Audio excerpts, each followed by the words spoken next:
I can pull people together that normally wouldn't. I get these ideas where I'm like, oh, I wonder if that would work, and it will either be spectacular or it will be just a hot mess. But we're gonna try it anyways. So let's just see what happens. Welcome to the Masters of Integration podcast. We aim to change the narrative from Jack of all trades, master of none, to Jack of all trades, master of integration. Join us as we talk to people who have discovered how to combine one thing with another so that they become whole. We will hear how their journeys have shaped who they have become and their unique successes. Our hope is that their stories will inspire you to find your purpose, discover who you are, and integrate your diverse passions and skills into your life. To being whole. Let's go. Hello, I'm Alex Cathedral, the host of the Masters of Integration podcast, where we feature individuals who have successfully integrated various skills and disciplines to excel in their fields. We'll discuss how their diverse backgrounds has influenced their work. So we want to thank our sponsors, Cathedral Collective, for helping make this happen.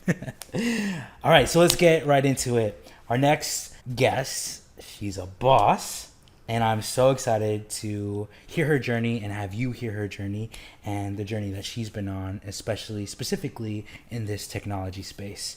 So her name is Amelia Paro. She's an award-winning speaker and experienced sales and marketing professional with over 15 years in the technology industry in B2B and B2C environments. Past sales experience includes IT hardware, software, and IT consulting and services. Amelia brings a wealth of experience from leading the marketing and sales initiatives for a growing IT consulting firm in Arizona and working with clients across the U.S. in the financial sector, nonprofits and unions, and Fortune 500 retail organizations. In 2019, she joined Kaseya to evangelize the company's SaaS products globally, speaking to large audiences and working directly with customers to grow their business. Amelia currently leads the Kaseya Connect local customer events program, planning, producing, and hosting over 81 to 2 day events in cities across the U.S. It's insane. Ensuring all customers have an opportunity to meet Kaseya execs, receive timely product training and updates, and continuously get value from the relationship through industry expert-led education and business growth strategies. You have no idea the things that she does, neither do I, and we're about to find out. In 2020, Amelia was named one of CRN's 100 people you don't know but should, and they are absolutely right. This annual list pays tribute to the below-the-radar best and brightest who power the channel every day. Amelia was awarded the prestigious Channel Chief Award in 2022 and in 2023, given to influential leaders who, through their dedication, industry stature, and advocacy, continue to shape the IT landscape with innovative strategies, programs, and partnerships. She's freaking a boss, and we're so excited to have her. Amelia, thank you so much. I'm so glad you're here. It's such an honor. I know that right now, in 45 minutes, you're about to fly to Cali, so... Fly off again, yes. Yeah. Thank you so much. Thank you. No, I'm thrilled to be here. Thank you for allowing me to be a guest speaker on your podcast and to do this with you. I'm really thrilled. And for as long as we've known each other, I'm surprised we haven't done this sooner. Well, I mean, my schedule probably prevented that, but so. No, absolutely. No, seriously, which I did want to show you this. Oh, I don't have Wi-Fi, so it's not going to work. Never mind. I should have done that earlier. Anyways, I wanted to show you the video. This one.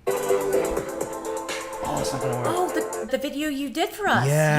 Yes. I don't have Wi-Fi, so I can't. No, that's okay. But you know what it is, right? Yes, I have it on my LinkedIn page. Oh, you do? Yes. Are you kidding me? Oh, seriously? Yes. I had to look it up because I was like, how long have we known each other? 2018. Yeah. 2018. Yes. Yeah, so 5 years. Mm-hmm.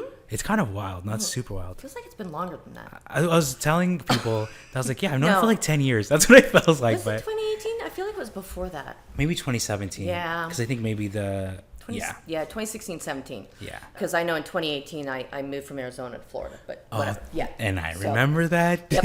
Yes, I remember that. Yeah. So long story short, long time. Yes. Long time. So I've seen you grow and progress and get married and have a kid, and you've seen me move away and come back and do different things, and now I've got this crazy job, which I'm gonna have to send a bonus to the person that wrote my bio, because they make me sound like I really know what I'm doing, and I mean, as most days I feel like I don't know what I'm doing, but luckily I love the work that I do, so I'm blessed either way. Yeah. Oh man, I'm excited to have this conversation because there's a lot that I don't know about you. I know that this bio says a lot. I know we've had conversations and we've worked together and Facebook and all these other things. So there's just a lot I want to dive into. I know. But so the premise of the podcast is, like, I remember when I was younger, I was like always told, you're a jack of all trades, and then they would kind of allude like a master of none, and I was always frustrated about that. So I started doing research and realized that jack of all trades used to be a real positive thing until literature changed it in the 1700s and added the second portion of like master of none, when initially what it's supposed to mean was like jack of all trades but a master of integration. And so for me as an artist, I'm like, okay, cool, I don't have to necessarily master something specifically. I can do all these different things, but I've also learned how to bring them all together. And then there's other piece of it is that, do you know Seth Godin? Of course. Yeah, of course. So he wrote Icarus Deception. Have you read it? I have not. Shame on me. But no, it's okay. Yes. But that's like one of my, changed a lot of my paradigms of like what an artist is and what creativity is. And he says that art is anything that connects us to another person. And so essentially it's like we're all artists if we're connecting to other people. So when I think about it that way, and I think about you, this is the reason why I want you on the podcast, because you literally connect people on a daily basis. And not only like are you in the technology space, but like, right, you're a mom to a son, but also to your pups. The fuzzy four-legged kind. Yep. And then you're a public speaker, and then you're putting all these events together, and so then you're connecting all these speakers, you're like organizing, you can talk about all those kind of things, but you're multifaceted. And so I'm just so curious how you got into the technology space, and then also how did you bring all these things that you've done in your past, and how do you bring them all together every single day? It's so sick. All right, so yes is the short answer to all that, but to unpack. So how did I get here? To be honest, I don't know if I necessarily believe in luck so much, but it was like 35% luck, and the rest of it is I literally just accidentally tripped into it, fell into it. So you're a creative type, right? And you bring things together in a creative way with that creative mind. And I'm sort of the other side of that coin. I don't know if I would consider myself creative, but I am absolutely 100% resourceful. And I have this uncanny ability, and I don't know where it came from, but I can make something out of nothing. I can pull people together that normally wouldn't. I get these ideas where I'm like, oh, I wonder if that would work, and it will either be spectacular or it will be just a hot mess. But we're gonna try it anyways. So, and let's just see what happens. So yeah, I've been told that I'm extremely resourceful, which creative, resourceful, I mean, like I said, they're two sides of the same coin. If someone were to ask me, oh, here's a project, here's a task where you have to come up with something and be creative, I'd be like, oh my God, really? What? But if they ask me okay, so I need you to get this done and I need it done tomorrow and you have no resources, but I still need you to do it, I'd be like, okay, I got this. Right? Absolutely. So, but I mean, it's kind of the same thing. Oh, absolutely. Hands down. So how I got here, I'm way back, I think it was 2005, a couple of years, 4 years to be exact, before the bubble burst, the housing market, all that. I was out of college. I'd done a couple of years of college, just enough to get my associates, because I wasn't one for, here's a square, you got to fit in the square hole. The school system, I was always really bored. So I was bored, so I wasn't really interested. Anyways, so long story short, I was out of college and just kind of knocking around looking for something to do, and I happened to fall into a job where I was doing Wolf of Wall Street, Boiler Room, call center for a company that would outsource to a lot of different types, but mostly technology companies. Microsoft, back in the days of Great Plains, and you may not know anything about that, but anybody who's 40 or older will know back at Microsoft, this was the early days of like ERP, right? Enterprise Resource Planning software. So it was Microsoft Great Plains and AX and all of these software solutions that huge organizations would utilize to manage resources and logistics within their organization. Oracle, SAP, like big legacy, big name, some of the first large enterprise software that companies were starting to use to manage all facets of their organization.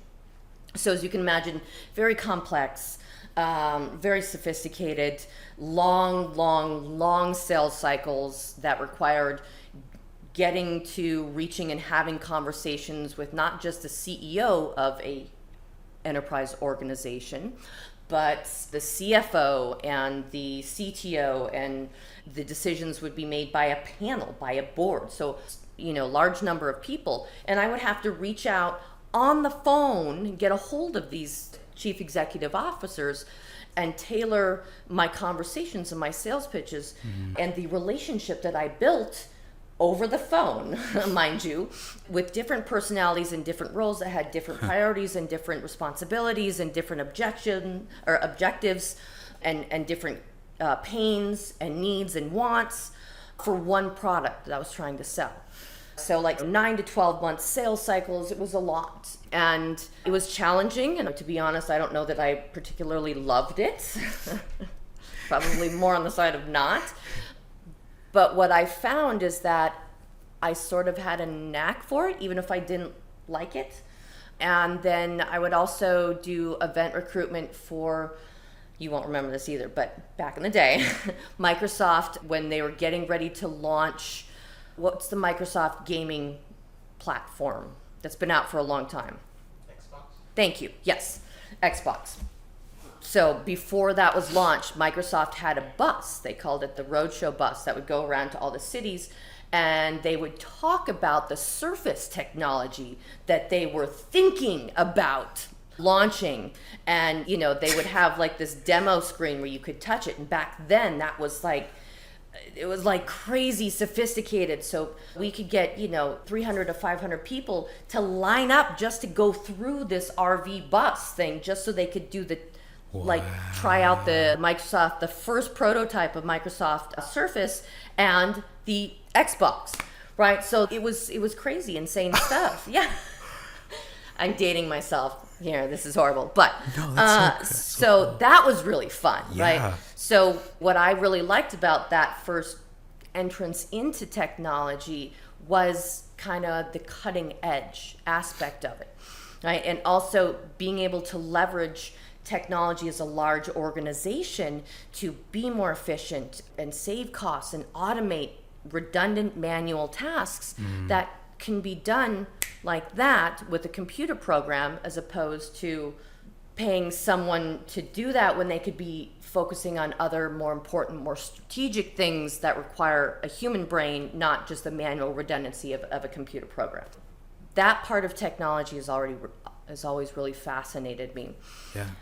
And after that, when the bubble burst and nobody was buying anything, I was moved into a market research role, where it was up to me to, again, reach out to CEOs, CFOs, C-level executives in organizations and ask them questions. And clients would come to the company I work for, they would come to us and request things like, we're going to launch a new product and we need you to find out the viability of that product by asking these questions to these certain roles.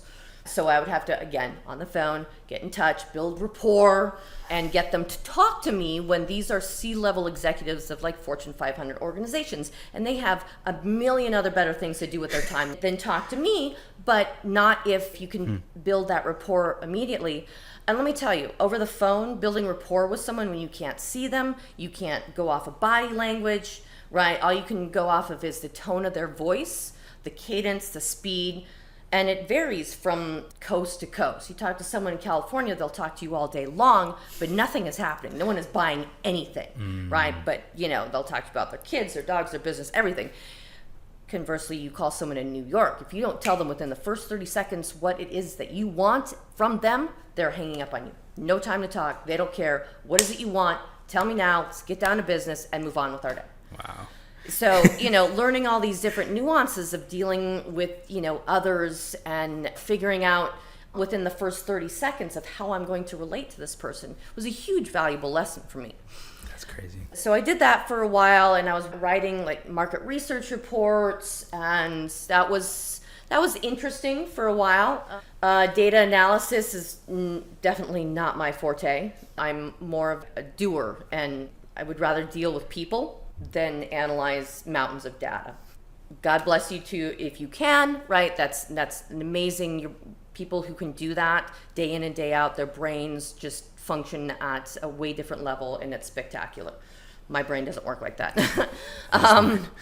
But it was good to experience that because, again, putting myself in the client's shoes, the customer's shoes, the survey respondent's shoes, and trying to have a conversation, one about something that I don't know much about, but still need to sound intelligent, ask them. So designing the questions, writing the report, all of that was interesting. Yeah. So after that, I had a former colleague, who had moved away and come back and was looking for someone to do sales for a small IT consulting firm that had moved from New York and was setting up shop in Arizona. And I'm like, you know what? I'm kind of done working for the big corporates and being just kind of a small cog in a large wheel. And I feel like I'm not making the impact with the customers, with my community. I have more to give. So I joined her at a little tiny company called Cobargo Technology Partners. Let's go. Which is, the beginning of the story of how our paths crossed. Yes. And funny story, she was only there for a month, and she had some personal issues and up and quit one day. And so I come into work, and it was the CEO's home that we were working out of at the very, very beginning. There was 3 of us. It was me, another tech guy, and the CEO. And so I showed up one morning, and he's sitting at his desk, and I'm sitting on the couch in his home office. And he's like, Melanie was her name. She quit. She was our marketing director. I know you were doing sales. I'd like to offer you our sales and marketing director position. Are you interested? And I'm like, why not? That's awesome. Oh my goodness. So, the rest is history. But with the CEO, which you've met, him, and myself and the other tech guy, we slowly, very painfully at first, lots of mistakes, lots of lessons to be learned, started growing this small IT consulting firm. So we went from his home office we were in the Regis offices for a while, and then we went from the Regis offices to the business incubator out in Surprise, where we actually first officially had our first real office space, and it was laid out all funky and weird. And by then we had like 3 other employees and me and the CEO, and we were just trying to stumble and figure it out as we went. Yeah. Most of the clients were in New York. We were trying to get at least just one client in Arizona, but our client base, because the CEO came from New York, from Manhattan, from the financial district, they were all high-end clients. Wow. So like Sephora and Vera Wang. Yeah, right? What? Yeah. That's crazy. High-end clients. So when I would be out talking to other prospective clients and they would want to know who we'd done work for, I'd start dropping names like that. I could just see in their eyes, they're like, oh my God, this company is way too expensive for my little Arizona shop. And I'm like, no, we're not. I mean, we are, but we're not. We're worth it. And it was a different mentality, New York to Arizona. Everybody's so nice here, and they'll talk to you about their dogs and their business and their spouses and their partners. And the weather, which is always hot. And, I mean, like all these things. But when it came down to business, a couple of things. First, it was always, oh, I'm good. I'm using my nephew's cousin's kit. Yeah, no, they already had somebody and they didn't want to switch. Even if that person was probably not providing the best service, but it was cheap and it was somebody they knew. And secondly, when it came down to making decision of talking about money, they didn't want to talk to me. They wanted to talk to the CEO, who was a man. And I would get so frustrated and I'd be like, pretty sure I know how to talk about money, right? But again, this was back in 2015. There wasn't a lot of women salespeople in technology. Historically, like the IT space, the technology space, and this budding, emerging, we call them MSPs, which is short for managed IT service providers. It's outsourced IT companies, right? So it really has started this entire industry was really starting to build at that time. But it was extremely male dominated. I know that me and the CEO, we would go to MSP conferences, big conferences, and I would walk in with the CEO and it would be a sea of men. And the only women that were there would be, and I'm air quoting here, would be, the marketing girls. That's literally what we were called, is the marketing girls. Yes. So it was daunting. Today, it's gotten a little bit better, but it's still primarily a male-dominated industry. Anywho, so we joined a lot of like consulting groups and peer groups. And how do we grow this business? How do we know what we don't know? Yeah. Right? As a small business in tech in this budding emerging industry, going from being a New York company to an Arizona company where we didn't know anyone, we didn't have any connections, any networking, all of that, and really starting from scratch. Yeah. And it was a lot of pounding the pavement and trying a lot of things that didn't work. There's a phrase in our industry, it's the spaghetti on the wall approach, where we just literally throw something on the wall and see if it sticks. And if it sticks, then we're like, okay, then this must work. So awesome. Not a good approach. So we ended up trying a lot of different things that didn't work. But a lot of the things that we tried, they probably would have worked if we would have given it more time. Look, at the end of the day, marketing, it's not something that you're going to see ROI in a month. You're not going to see ROI in 3 months. You may start to see ROI in 6 months if you are consistent in the efforts that you are doing. But you also, as a small business, the challenge is, I was responsible for both sales and marketing. And anyone who's done either sales or marketing or like me, both, and you're trying to grow a business, right? It's impossible. You can't be 1 foot on one side and 1 foot on the other side, because then you do two things half as well. Yeah. But again, we just didn't know, right? And we didn't have the revenue. We couldn't afford to have 2 people. So I was trying to build out a sales team and a sales engine while also consistently marketing and that social media and stuffing mailers, right? Like writing newsletters, all these things. And it was just a lot of things weren't working. Yeah. So it took us a while to figure out, okay, so we've got to, and by we, I have got to focus on one thing. So we started focusing on the marketing, because you need marketing. Look, you need both, but if you're going to pick one, do marketing. And then if you do marketing well and consistently, shoot, you don't even have to do it well, just do it consistently. And that'll get you more traction than starting with sales without marketing. It's just the day and age that we are. So lots of long days and lots of stumbling, lots of trying things that didn't work. But the successes that we were able to achieve were really, really great because of the struggles that we'd gone through and trying all the wrong things before we finally figured out what the right thing was. And then after a couple of years of that, but at Cobargo, that was when you and I got introduced, because you were part of the Small Business Association, as were we. You produced an amazing commercial for us, which I just thought was the greatest thing ever. Has like 77,000 views on that sucker. Really? Yeah. Oh, that's fantastic. It's insane. was like, what the? Yeah. Anyways, Well, and my dad still wears that hat. It's hilarious. oh, that is the Pickleback best hat. thing ever. That is the best thing ever. Shoot, I was going to ask Yuval for another. I did ask him for one for you, and I completely forgot. Shoot. Yes. Okay, it's all good. Well, I'm pretty sure I'll see you again, Yes. so I will get that from you. It was so much fun, and it helped me sort of think outside of the box when it came to marketing and branding and really leveraging social media as it grows and online and all those things, Yeah. right? So my favorite part when we were doing this commercial for us at the Techcelerator, at the business incubator, right, in this weird funky space that we had. So the CEO, he's very much an introvert. He's an IT guy. He's an engineer. He comes across as not very personable or social, but he's brilliant and very charming. Just he doesn't like people to know that he is. So,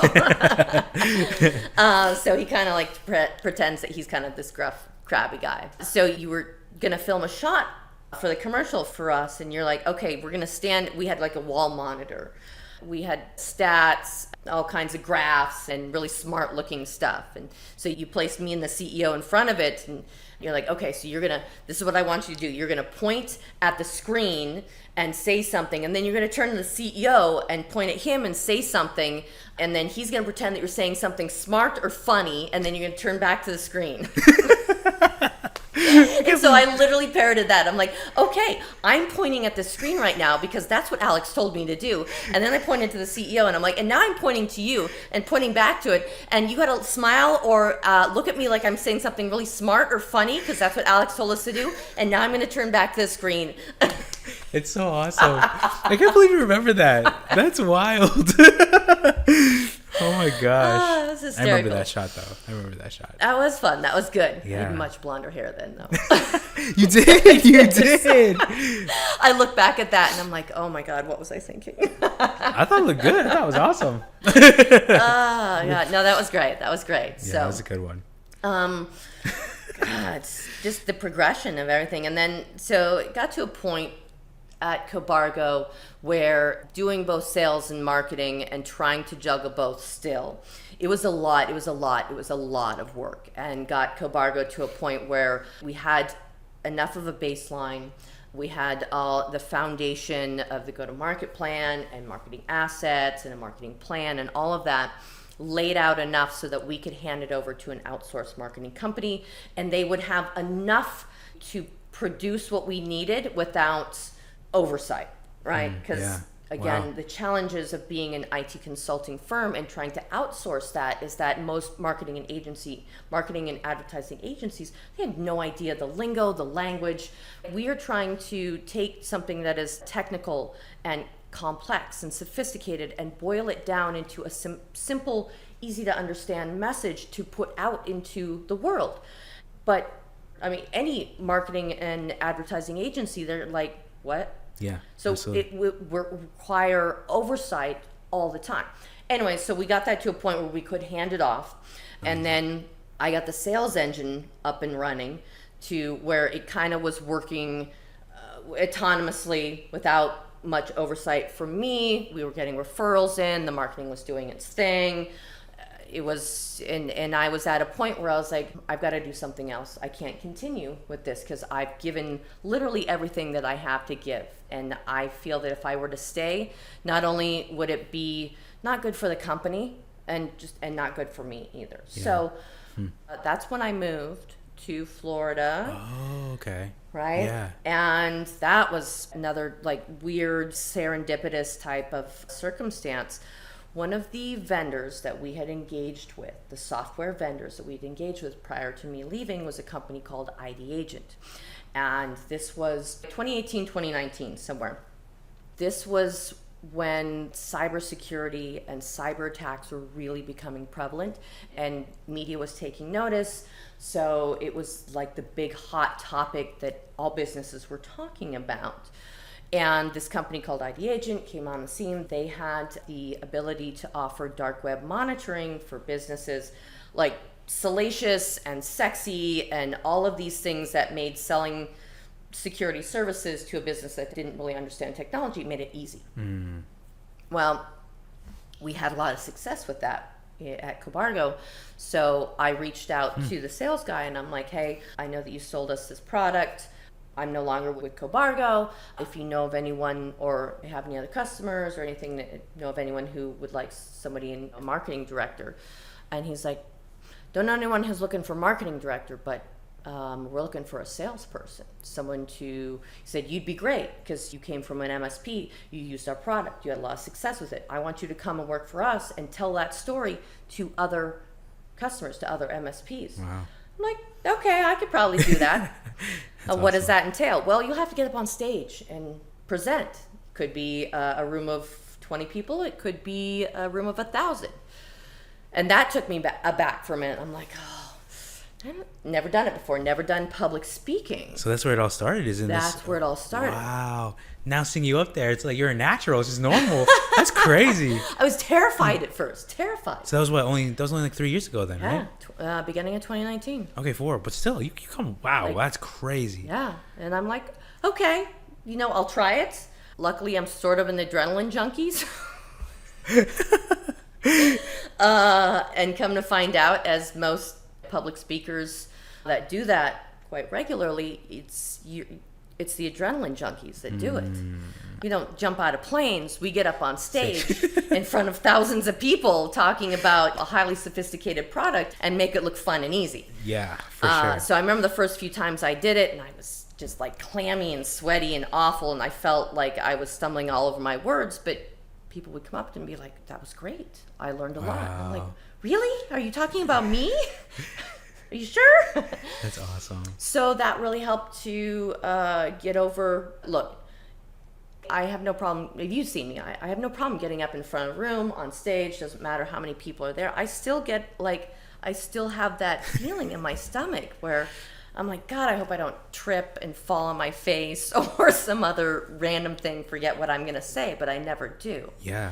So awesome. I always have that fear, especially when I'm walking up on the stage, and if I'm wearing heels, I'm like, please don't let today be the day that I trip and fall off the stage. How many stages do you think you've been on? From that? Oh, God. Hundreds. Dang. Hundreds. Yeah. For sure. Yeah. That's crazy. Yeah. And it was really intense going up in front of an audience of over 1,000 people. That was nuts. But I will tell you this, because of the size of the stage and the lighting, I couldn't see that there was over 1,000 people in the audience because the lighting is all on me and I couldn't see past it. Wow. So I'm like, okay, this is awesome. I can't see anybody, so I have no idea that there could be one person out there. Yeah. So that's crazy. Yeah, like the little mind tricks that I tell myself.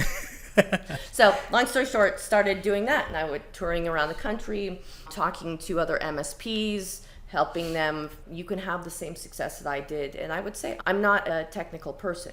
I'm a sales and marketing person. My single strength is that, and I say this with love, and I've always said this, like, I can interpret the nerd speak for the rest of the world to understand. Yeah. Right? Like, that's awesome. I love my nerds. Yeah. But I know how to translate, and that is my biggest strength. That's awesome. I would tell other MSP business owners, I'm like, please, I say this with love, but when you go in and you're talking to a prospective client, you're talking about the speeds and feeds and the widgets and gadgets, their eyes are going to glaze over, they're going to find a happy place, and they're going to be dying to get out of that meeting. So what you want to do is, if you can't, just talk about the business need. If you can't do that, find someone who can. Yeah. And don't hire someone to be technical to be your salesperson. Find someone who's not, but can grasp the business need. That would be your greatest strength. And that was really my entire message. Yeah. My entire message. Wow. And it still is. I was about to say, I hear you. I mean, I've heard it the times I've been there, heard you talk. Yeah. I mean, I know a little bit more now about the products.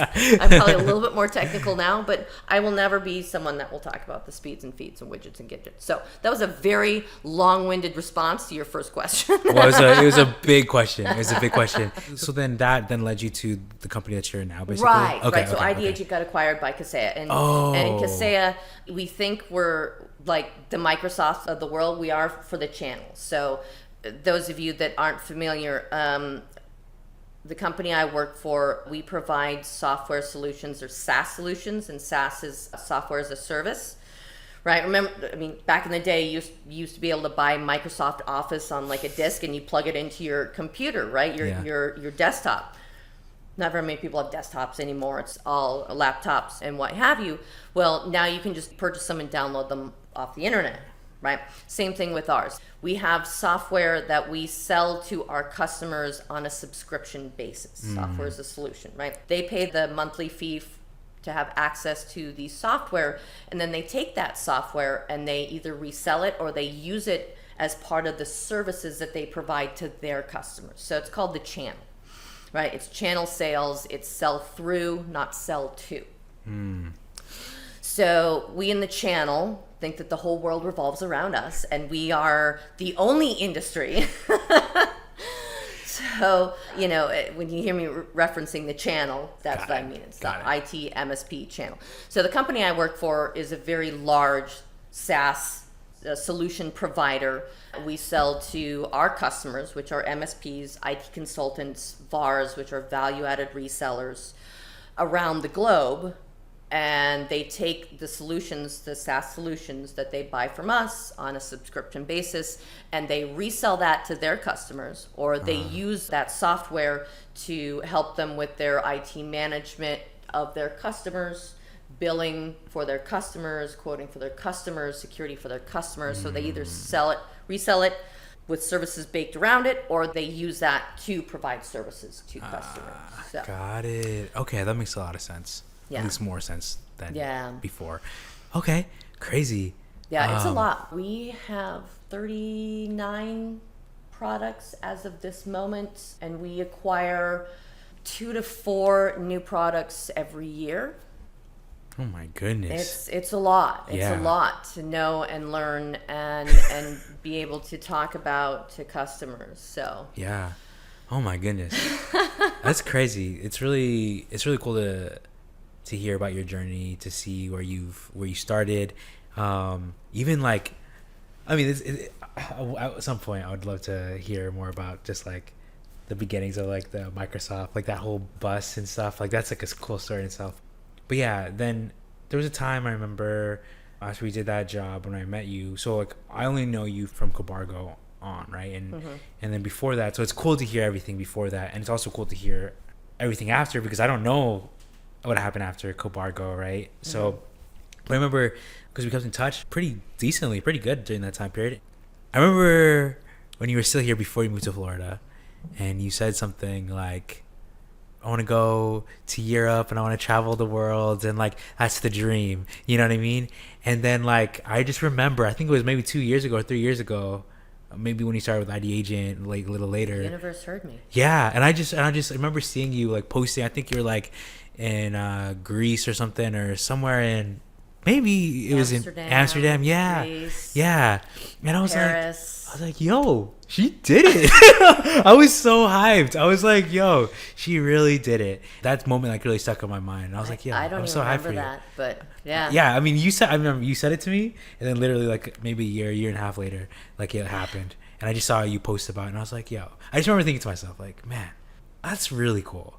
Like she literally did that. I don't know if you remember that conversation, but I do. don't, but that's cool. Yeah, that's really cool. Yeah. Wow. Look at me doing stuff. No, seriously. The other part that I kind of really want to hear a little bit more about, there's like the element of you being a woman in this industry, right? And then also curious about like your why you're doing it, especially being in the space that you're in. I can't imagine the different type of just like prejudices or just like, you know, other things that you would have experienced during that time. And I think it'd be really awesome for, you know, for me to hear, for other people to hear, just like how you push through. I know part of it was like you're saying you're an adrenaline junkie, but that's only a small part of yeah, it. exactly. And exactly. you mentioned earlier about being a jack of all trades but a master of none. But there's something to be said for being a generalist. So I listen to Mike Rowe's podcast all the time. Love it, right? And he recently interviewed a farmer, which being a farmer in the 21st century now, it's not like what we all see the tropes on media, right? Yeah. And what we've been kind of programmed to think it is. But the farmers are a perfect example of generalists, that they are good at a whole lot of things because they have to be.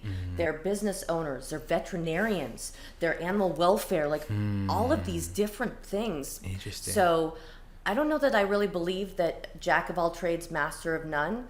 You're not just good at one thing, right? You may be really, really good at one thing, but you're still good at a couple other things, and they kind of fit in sort of that same direction, right? Sales and marketing, the different side of the same coin. And so I did that sales marketing, and now now the new role I'm in is I'm putting on events.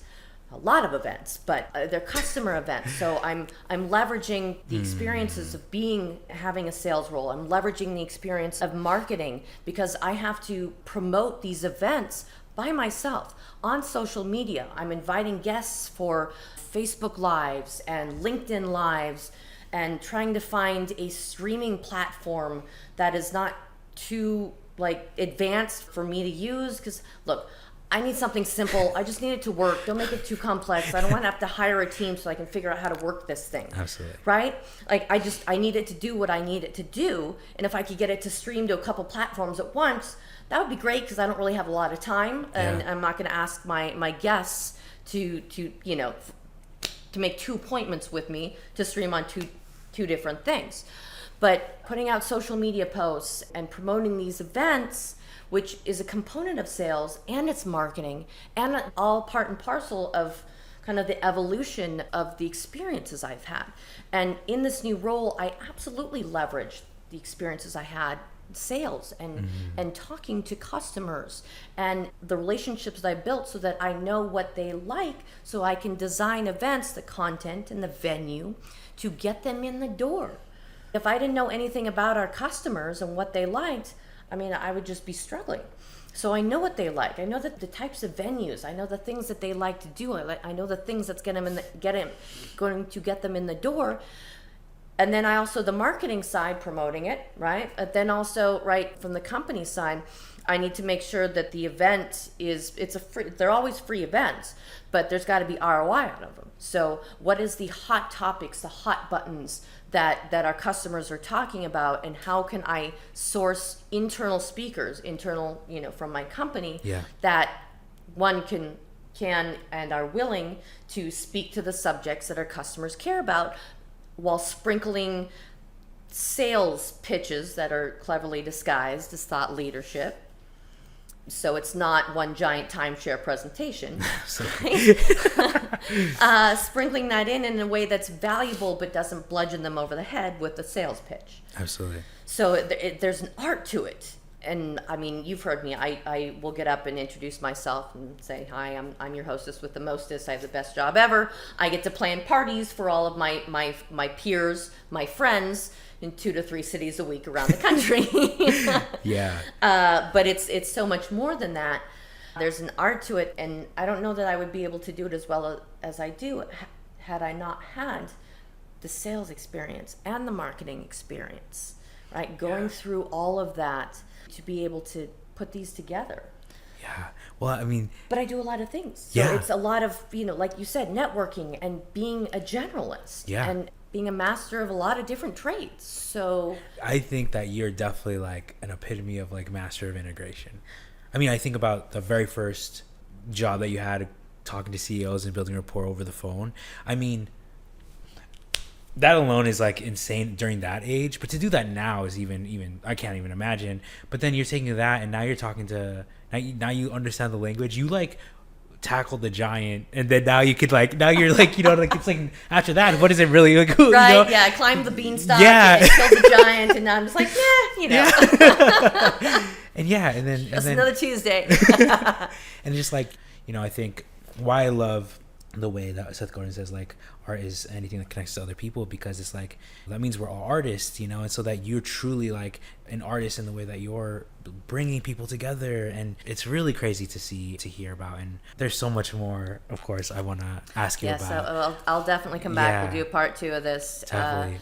But one of the greatest things that I learned is that I'm not an expert.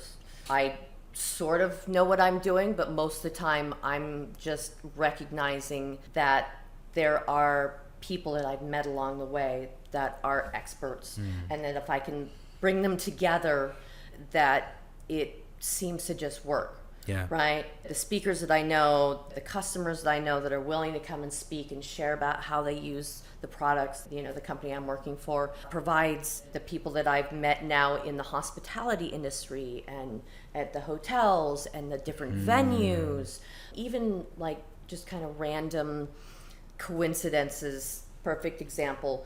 I'm planning an event here in Scottsdale. I'm doing it it's called The Vault in Scottsdale, and it's an old hangar by the Scottsdale Airport, right? That's been converted to kind of like a classic car garage and museum, but they rent it out for venues. Yeah. So we're doing it at this venue where there's classic cars everywhere, and I'm having a solo vocalist come for the entertainment. Well, this guy is the partner of my dog's nanny. So, like, my dog's babysitter. That's awesome. And he's great. He's a vocalist. He plays guitar. He does piano. He sings. He's great, and he's funny. Like, he incorporates humor cool. and his own touch to, like, classic 70s rock. And he was like, is this, 70s rock, is that going to be, like, the appropriate music? And I'm like, trust me, it is. You are the appropriate for the audience, 100%. So cool. Yeah. And there's another guy who I met who works for a competitor,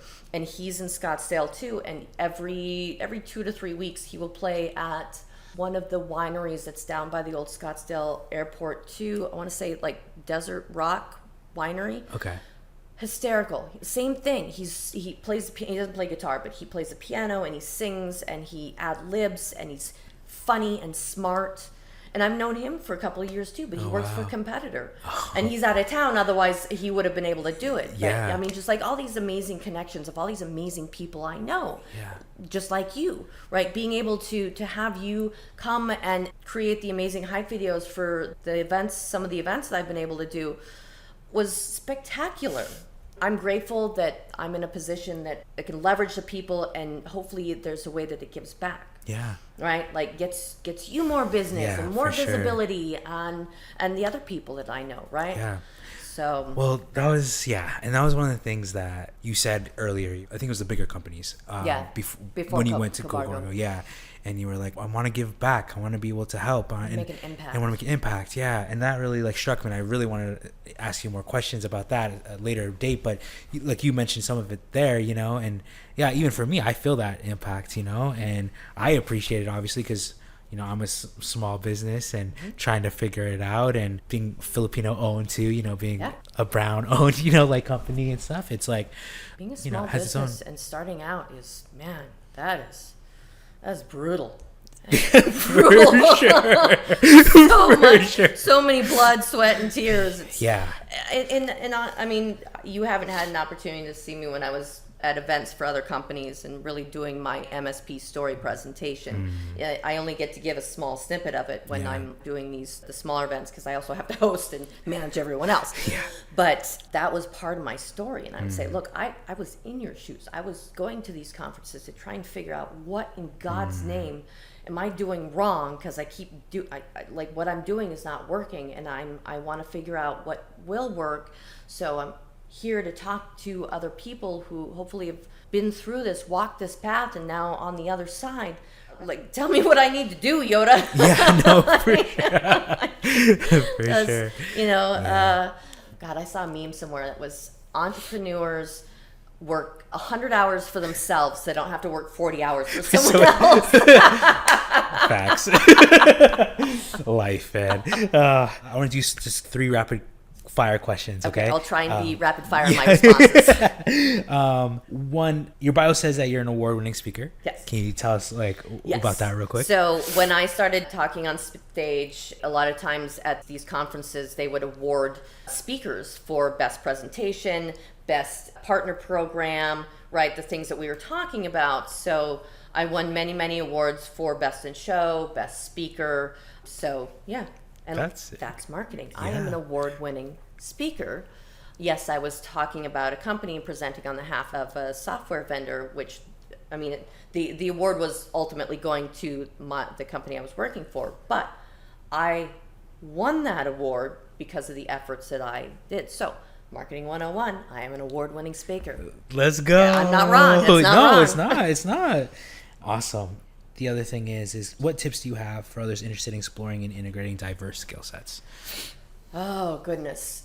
I think one of the tips that I have goes back to one of my favorite quotes, which is, it is sometimes better to ask for forgiveness than for permission, right? One of the biggest struggles that I have as a woman in the tech space, and also just my own personal insecurities and self-doubts, is I second guess and I'm always constantly questioning myself. And I found that when I stop questioning myself and just be fearless and just do it, look, you're either going to fail or you're going to succeed spectacularly, right? And if you fail, so you learn from it and then you'll be better the next time. But what if you don't fail? Then you succeed spectacularly. And those moments of succeeding spectacularly, when I was just like, screw it, I'm just going to do it and see what happens, and I will beg for forgiveness afterwards. Like, I've had some insane successes where it's given me enough where I'm like, okay, all right. But like, at the end, I still, question myself a lot. Is this, gonna work? Is this gonna bomb? Is this gonna be a success? And as long as I keep in the forefront of my mind, it's like, what's the best thing for the customer? What is gonna make the most impact? Is what I'm doing going to impact others? So I guess my tips would be, try it. You're more brilliant than you may think you are, right? And it's trying it that is gonna give you the best teacher or going to propel you into success. And it's a big step and it can be scary, but just do it. I mean, you can always ask for forgiveness. I love that. That's a solid nuggets right there. And then to lead into the next question is, what are your 2 top favorite quotes on it? Or you can just add to it. Yeah, no, I don't have 2. I just have the one. Okay. I think there was one that is a well overused quote, and I really don't. I used to have it on like my Facebook page or something. The well-behaved women rarely make history. Cool. I don't know. Yeah, awesome. Well, maybe I guess if I had to pick a second one, it would be that relationships and experiences, right, is what makes life worth living. It's the people in your life. It's the things that you do, not so much the stuff that you have. Right. That's why I'm an avid dog person. I used to foster rescue dogs. And God, that's a lesson in humility and love if there ever was one. So adopt, don't shop. All right, that's my third second quote. quote. Love that. All right, and then where can people find you or get a hold of you? Oh my God, I am all over social media. I'm on Instagram, I'm on Facebook, I'm on LinkedIn. I've reached a point on LinkedIn. I didn't know this until I reached that point. So you can follow me. You can't just automatically connect with me because I have so many followers now. But yeah, so we just connected. Right, I know. So Amelia Paro, LinkedIn, Facebook, Instagram. That's about all the social media platforms I have time for. Here's a crazy thing. So if you Google me and look at the images, you'll see pictures of me from all the stuff I've done on stage and the different events. It's a little creepy. That's awesome. Luckily, they're all good photos. Oh my God. That's awesome. But yeah, so one of the speakers that I heard at one of the conferences I went to was talking about that. He's like, here's something every business owner should do. Or if you are in sales or you're a professional and you're on social media, Google your name and look at the images. It's a very humbling moment. Ooh, I'm gonna have to do that tonight. I'm nervous. I was too. It's like, oh man. Yeah. Well, thank you so much. Thank God my misspent youth was before social media.